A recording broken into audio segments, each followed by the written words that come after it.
Hi, thanks for joining me today. My name is Susan and this is my cozy kitchen. What am I making so early this morning? Chocolate gravy.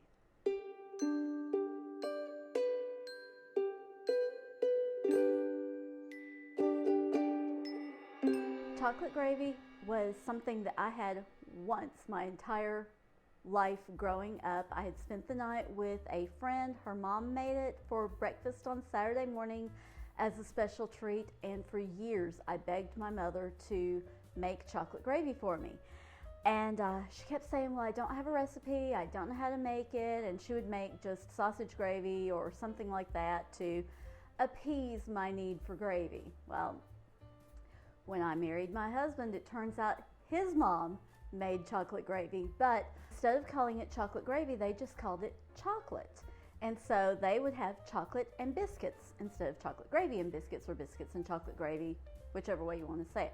For years now, my husband and I have been married for 30 years. For 30 years, I've been trying to convince him that it's chocolate gravy, not just chocolate. And he will not admit that it is gravy. Whatever. So, let's get started over at the stove because that's the easiest place to make this. Here we are at the stove. The first thing, a cup of sugar. Yeah, it's a lot of sugar. To that, I'm going to mix in a 1/3 cup of cocoa, 2 tablespoons of cornstarch, and a sprinkle of salt, and that's a pretty good sprinkle. You want to get some salt in there. You don't want this to be just completely sweet without something extra. All right, I just mix all that together. Add a 1/4 cup of water. I may have to add a little bit more, but what I want to do is, yeah, it's going to require some more water. Okay, let's try maybe another 1/4 cup. So that will make it a 1/2 cup of water total. Keep stirring until it makes a nice thick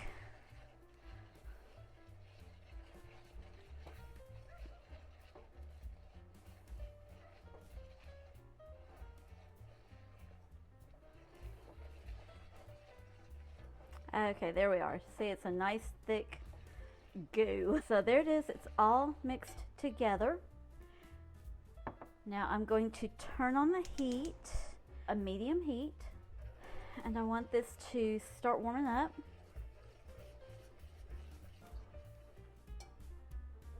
Okay. So I always let this get started getting warm, and then I pour in a 1.5 cups of milk, and I stir it in.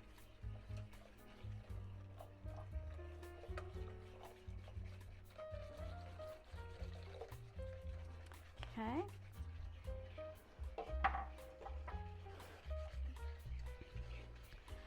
Now, you cannot walk away and leave your chocolate gravy unattended, because if you do, you're going to end up with a mess, because eventually this starts boiling and then it boils up and out if you're not careful. So you have to stay with it, keep an eye on it, stir it, and when it starts boiling, you have to immediately turn down your heat so that it doesn't boil over. You may even have to remove it from the heat for a little bit just to keep it in your pot. This is in here. Just gonna watch it and wait. Okay, and it's starting to bubble up around the edges. I know it's hard to tell with all the bubbles in there, but it truly is starting to bubble around the edges, so it's time to keep this moving. And when I put my whisk back in there, it was starting to thicken on the bottom, so that's something to watch for also. I put my biscuits in the oven. We're just having some canned biscuits this morning. You know, whatever your favorite biscuit is the biscuit to eat with this. It's delicious no matter how you do it.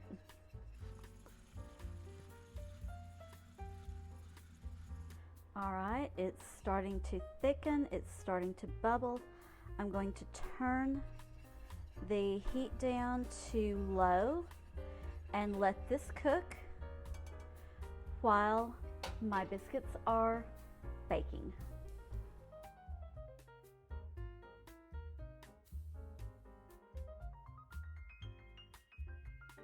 You see how it's starting to bubble up and boil up? If I had not turned down the heat, it would have been boiling over. So definitely have to keep an eye on it, make sure that it does not get crazy on you.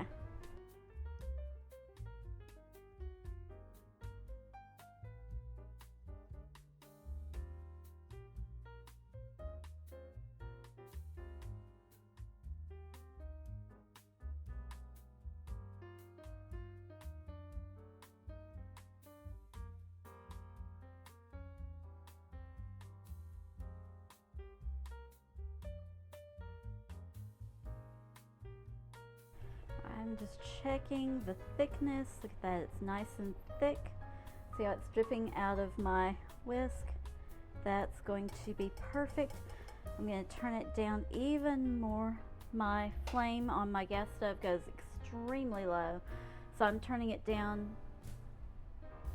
so that it stays warm while I'm waiting on the biscuits to finish up, but it's not going to bubble over. The last thing that I do when I make this, I add a teaspoon of vanilla, and then I have a tablespoon of butter that I like to add.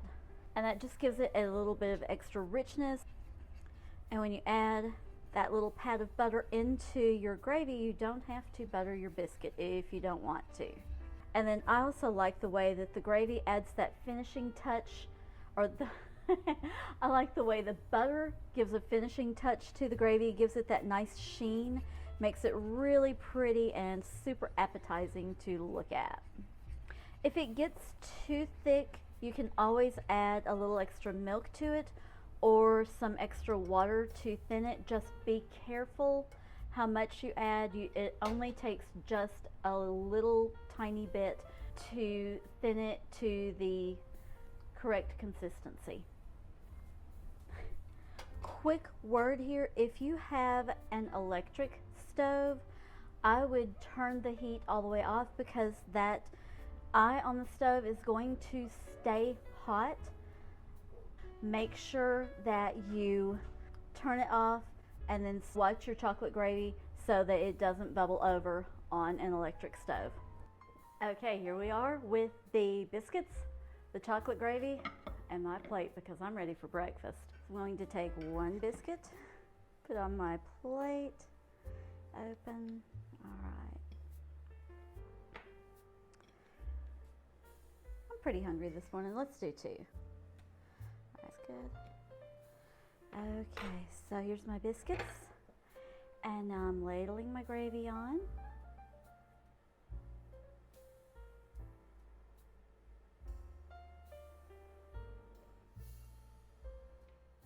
Okay, they say the proof is in the pudding. So let's taste it, right? I will caution you, it is very hot when you first take it off the heat and serve it, so let it cool down a little bit so that you don't burn your mouth. The chocolate gravy definitely holds heat, so be very careful.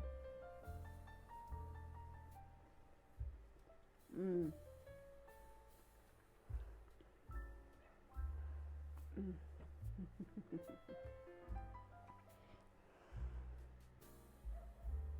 If you are a chocolate lover and you like biscuits, you're going to love this.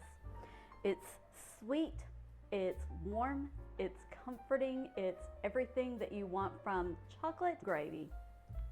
I could say more, but I'm not going to, because I want to eat. If you enjoyed today's video, please be sure and give it a big thumbs up. If you're not already a subscriber, please think about subscribing and hit the notification bell so that you find out every time I upload a new video to YouTube. Thanks so much for watching. God bless.